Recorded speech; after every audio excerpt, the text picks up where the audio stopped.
어떤 분이 이런 댓글을 달아주셨어요. 주식, 삼성 주식 떨어지는 거 설명 좀. 5만원 가게 생겼던데 왜 하이브만 주식으로 까는 거지? 이유를 모르겠네. 삼성 설명해주면 인정. 뭐 이런 댓글이 달리더라고요. 솔직히 알바인 것 같기도 했고요. 아니면 뭔가 착각하시는 것 같아서 영상을 좀 만들어 볼까 생각을 했어요.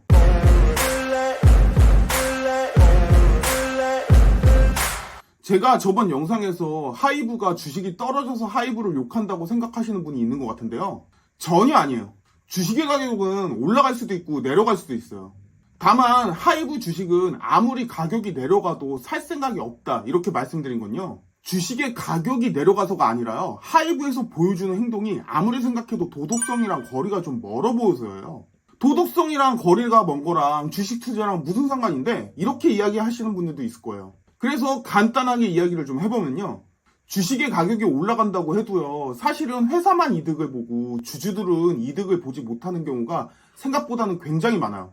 그래서 오너가 조금 이상한 짓을 한다고 생각을 하면 그 기업은 그냥 제껴버리는 거예요. 이게 미국 시장 같은 경우에는 그런 일이 거의 없거든요. 근데 우리나라 시장 같은 경우에는 흔해요.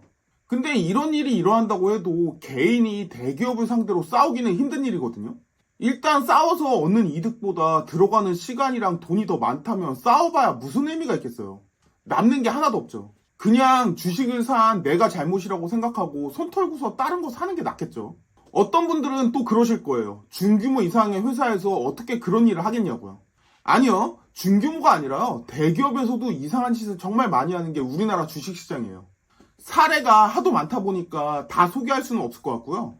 엔터회사니까 과거 SM에서 이수만 씨가 왜 나가게 되었는지에 대해서 한번 이야기를 해보도록 할게요. 들으시면 어느 정도 이해를 하실 거라고 생각을 해요. 이수만 씨는요, SM의 임원을 나가면서요, 본인들 지인한테 SM을 맡기게 돼요. 이성수 타경준이라는 사람이거든요. 본인 지인들한테 SM을 맡기고요. 본인은 라이크 기획이라는 개인 회사를 차려요. 여기서 이수만 씨는 SM 매출의 6%를 계속 가져갔어요. 사실 매출의 6%라고 하면 별로 안 큰 금액이라고 생각하실 수 있거든요. 근데 엄청나게 큰 금액이에요. 왜냐면 저건 매출이지 순이익이 아니잖아요. 순이익으로 따졌을 때 20에서 30% 정도라고 하더라고요. 회사가 흑자가 날 때도 있지만 적자가 날 때도 있어요. 근데 회사가 적자가 날 때도 본인은 꼬박꼬박 회사 매출의 6%를 가져갔던 거죠. 그러니까 어떤 일을 해서 성공시켰을 때 성과급도 아니고요. 회사가 잘 되던 말던 본인은 일정 금액 이상을 계속 가지고 간 거예요. 그러니까 주주들이 빡이 쳐 있던 상황이죠. 저런 식으로 12년 동안 받아간 금액이 1,600억 원 정도 된다고 해요. 이게 어떻게 보면 뭐가 문제냐라고 이야기하시는 분들도 있을 것 같아요. 회사 주주 입장에서는요. 이렇게 되면 회사의 이익이 반감이 될 수밖에 없겠죠. 중간에서 이상한 방법으로 돈을 가지고 가고 있었던 거잖아요. 개인적으로 이 정도면 거의 횡령이라는 생각이 들어져요. 감옥 안 간 게 다행이 아닌가라는 생각을 하거든요. 본인이 대표에 앉아서 배당을 받았으면요. 본인이 최대 주주니까 가져가는 돈도 많고요. 다른 주주들도 공평하게 이익을 나눴겠죠. 회사의 리스크는 감당하고 싶지 않았고요. 본인이 가져가려고 하는 돈만 늘리려는 꼼수를 쓴 거죠. 이런 식으로 운영하는 건 정말 말도 안 되는 상황이라고 여겨지거든요. 엔터 산업을 이용해서 회사는 망하던 말던 본인의 돈만 벌겠다 이런 생각이니까요. 근데 결국 이수만 씨는 주식을 팔 때 카카오와 하이브의 그런 주식 싸움에서 주식을 팔았기 때문에 평소 가격의 2배 이상에서 주식을 팔 수 있었어요. 정말 마지막까지 본인 챙길 건 다 챙겼거든요. 이건 솔직히 쓰레기라고 생각을 합니다. 그리고 대기업이 일반인의 뒤통수를 치는 방법은 생각보다 되게 많아요. 여러 가지 방법이 있는데요. 그 중에서 가장 논란이 되고 있는 건 물적 분할이에요. 물적 분할을 할 때마다 주식이 뚝뚝 떨어지거든요. 그럼 이게 왜 떨어지는지에 대해서 잠깐 이야기를 해보도록 할게요. 기업이 커지다 보면 여러 개의 회사가 생기고요. 회사의 발전을 생각하면 CEO 입장에서는 회사를 몇 개로 나눌 생각을 해요. 그러니까 기업을 분할한다는 건 일종의 쪼개기거든요. 근데 여기서 인적 분할을 하면 아무 문제가 없어요. 수편적 분할이라고 하거든요. 그냥 서로 분할해서 계산기 때려서 주식을 나눠 갖는 거예요. 주주들한테도 그 주식을 비율대로 나눠줘요. 주주 입장에서는 원래 한 개의 주식이 있었는데 그게 그냥 2개의 회사로 나눠지는 거일 뿐 별 손해가 없어요. 원래 이렇게 하는 게 당연한 거거든요. 근데 우리나라 대기업들은 이렇게 하지 않아요. 일본이나 미국에는 사실 인적 분할이란 말이 없어요. 보통 거기서 물적 분할이라고 하는데 그거는 사실 우리나라에서 이야기하는 인적 분할이랑 똑같아요. 그러니까 외국에서는 우리나라에서 말하는 인적 분할이 물적 분할이라고 생각하시면 되고요. 우리나라 회사들이 하고 있는 물적 분할은 조금 달라요. 수평적인 게 아니라 수직적으로 분할을 하거든요. 좀 이상하게 생각하실 수 있는데 원래 있던 회사 밑으로 자회사를 만들어요. 근데 그 만들어진 자회사의 주식은 당연히 주주들한테 주어지지 않아요. 여기서 문제거든요. 외국은 이렇게 수직적으로 쪼개도 주식을 줘요. 근데 우리나라는 수직적으로 쪼개놓고서 새로 생겼는데 주주들한테 주식을 주지 않는 거죠. 여기서부터 이상하죠. 회사를 만드는데 주식을 주지 않아요. 새로 시작하는 회사다 보니까 사실 주식을 새로 만들어서 파는 거죠. 그러면 이 자회사는 당연히 이 주식을 팔면서 이득을 못 거예요. 그러면 회사의 덩치도 기존보다 점점 더 커지고요. 주주들 입장에선 손해라는 이야기죠. 여기까지만 봐도 이상한데요. 문제는 자회사를 만들 때 이 자회사에다가 돈을 잘 버는 알짜 기업들을 몰아 넣는다는 거예요. 기존에 있던 회사는 돈을 잘 못 버는 회사들로 묶여 있는 거죠. 이렇게 되면 기존에 있던 회사들은 당연히 돈을 잘 못 버는 회사들로 구성이 돼 있으니까 주식의 가격은 폭락하게 되고요. 주주들 입장에서는 손가락 빠는 형태가 나오는 거죠. 사실 이런 물적 분할은 법으로 막아야 되는 것 같은데요. 아직까지 불법이 아니에요. 그러다 보니까 기업들이 이런 걸 많이 써먹고 있었고요. 사실은 지금은 사람들이 많이 당하다 보니까 물적 분할 이야기만 나오면 바로 주식이 내려가요. 사람들 머릿속에 물적 분할은 나쁜 거, 이렇게 기억이 되어지고 있는 상황이죠. 그럼 또 어떤 분들은 그런 말들을 하실 거예요. 큰 기업에서 어떻게 그런 일들을 하겠냐고요. 물적 분할을 하면서 가장 문제가 되는 기업이 어디일까요? SK이노베이션이랑 LG화학이에요. 그러다 보니까 주식을 고를 때 기본적으로 오너의 인성이라고 해야 되나요? 저 같은 경우에는 그런 거를 조금 고려하는 편이에요. 왜냐하면 손해보기 싫으니까요. 근데 지금 하이브가 하고 있는 형태를 보면요. 이번 국정감사에서 음반 밀어내기라던가 포토카드가 문제가 되어졌어요.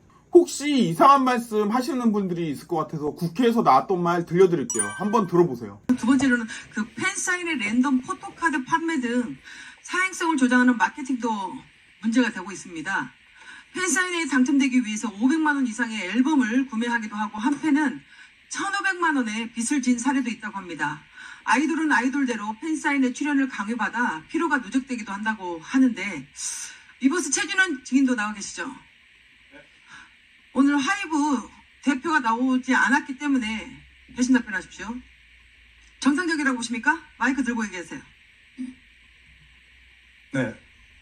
시장에 그런 우려가 있다는 점은 잘 알고 있습니다만 정상적이라고 보십니까? 위버스는 그 레이블과 그 팬분들 사이에 플랫폼 역할을 제공하는 회사다 보니까 각 레이블의 판매 전략과 마케팅 전략에 대해서 직접적인 관여를 할 수가 없기 때문에 그 부분은 제가 이게 정상적이냐고만 물었는데요. 이게 정상적인 그 부분이 정상적인지 여부에 대해서는 제가 정확하게 확인을 하고 추후 말씀을 드리도록 이 부분은 팬들을 우롱하는 마케팅이라고 저는 생각합니다. 이렇게 카드가 나와 있어서 이 팬사인회에서 당첨되기 위해서 500만 원 앨범을 구매하기도 하고 한편은 1,500만 원 빚을 진 사례도 있다라고 제가 말씀을 드렸잖아요. 그러니까 또 아이돌 같은 경우는 이런 피로 누적도 있다. 전 3사 우리 대표님들 잘 들어주셔야 된다고 생각합니다. 팬덤 포토카드 판매도 문제가 이게 지금 심각해요. 음반 하나에 100종이 넘는 포토카드가 출시되고 이런 포토카드 하나하나를 얻기 위해서 웃돈을 얹어 거래하는 플랫폼도 있습니다. 음반은 한 장이 2만 원인데 공봉된 포토카드는 비쌀 경우 한 장에 10만 원. 팬사인회에 한정판 포토카드는 50만 원을 거래된다고 해요. 앉아주시면 됩니다. 이런 팬사인회 랜덤 포토카드 이벤트는 밀어내기 한 음반 물량은 다 판매할 때까지 계속된다고 합니다. 음반을 구입한 소비자는 팬사인회 한번 가려고 포토카드 한 장 얻으려고 똑같은 음반을 반복 구매하기도 하고 또 포토카드를 제외한 음반은 버려지게 된다고 합니다. 이러한 일은 있어서는 안 된다고 생각하는데 우리 3사 대표님들 어떻게 생각하십니까?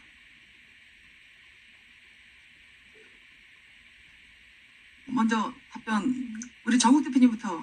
저는 이런 류의 판매 형태는 팬들을 굉장히 기만하는 형태라고 생각을 해요. 팬의 뒤통수를 치는 회사가 주주들의 뒤통수를 치지 못할까요? 그리고 사실 여론을 뒤에서 조작하는 게 아닌가라는 생각이 굉장히 강하게 들거든요.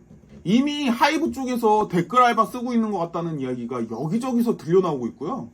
이건 아직 확정은 아니고 의혹이에요. 저번에 이진호랑 안진용이라는 사람이 너무 편파적으로 방송을 한다고 했잖아요. 그러면 이제 다른 음악 유튜버를 볼게요. K-팝 쇼크라는 유튜버거든요. 말이 K-팝이지 여기는 죄다 하이브의 이야기로 도배되어 있어요. 사실과 관계없이 온갖 하이브에 대해서 좋은 이야기들로 도배가 되고 있죠. 신기한 게 K-팝이라고 하면서 SM이나 JYP, YG 이야기는 없고요. 죄다 하이브예요. 그리고 무조건 하이브에 대해서 거의 찬양 수준이거든요. 그 중에서 정말 웃긴 게 있었는데 한번 들어보세요. 정부가 하이브에 대해서 그룹 회계 감사를 면제해주기로 최종 결정했다는 속보가 전해졌습니다. 지난 9월 6일 올린 영상에서 정부가 방탄소년단 소속사인 하이브를 대한민국 일자리 으뜸 기업으로 선정을 하였다는 소식을 전해 들었었는데요. 이에 따라 정부는 하이브에 대해서 향후 2년 동안 세무조사를 면제해주는 파격적인 혜택을 부여하기로 결정을 하였습니다.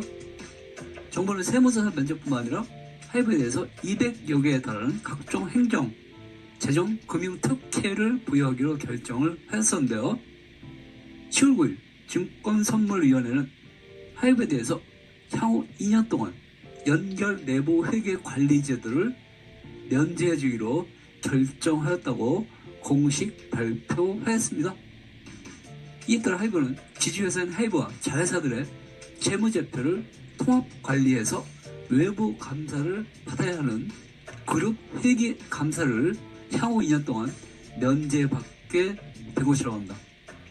이로써 하이브는 향후 2년 동안 세무조사와 그룹 회계 감사를 모두 면제받는 파격적인 혜택을 부여받게 된 것이라고 하는데요. 저 이거 듣다가 정말 웃겨서 죽는 줄 알았어요. 하이브가 회계감사를 면제받았다고요? 그게 말이 돼요? 그래서 혹시나 이런 게 있나 해서 기사를 찾아봤어요. 하지만 그런 기사는 어디에서도 찾을 수가 없었어요. 그런 기사 있으면 좀 보고 싶어요. 문제는 이런 채널들이 생각보다 좀 많다는 거예요.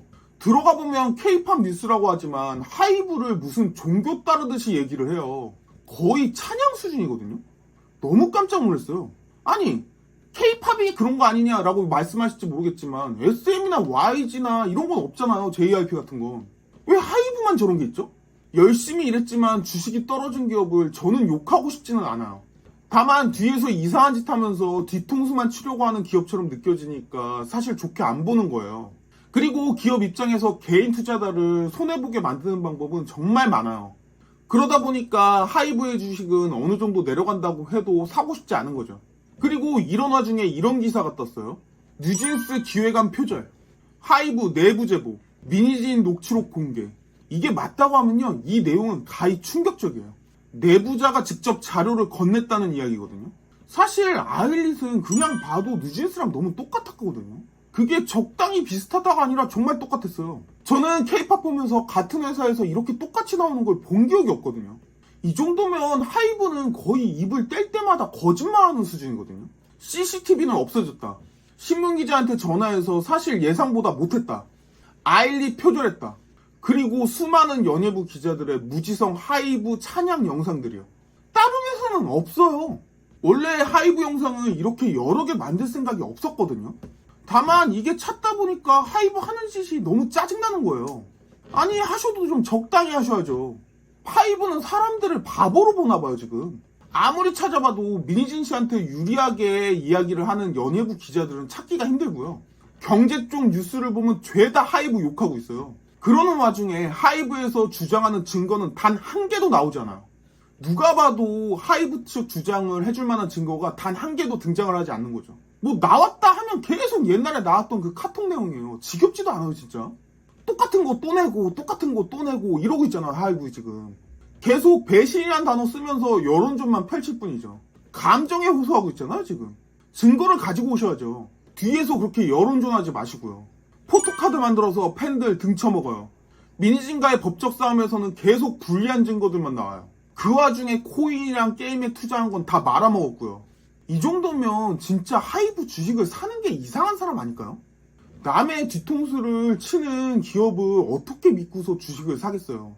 법의 사각지대 이용해서 제 뒤통수도 칠 생각을 하겠죠. 오늘 영상은 여기까지고요. 구독과 좋아요 눌러주시면 감사하겠습니다.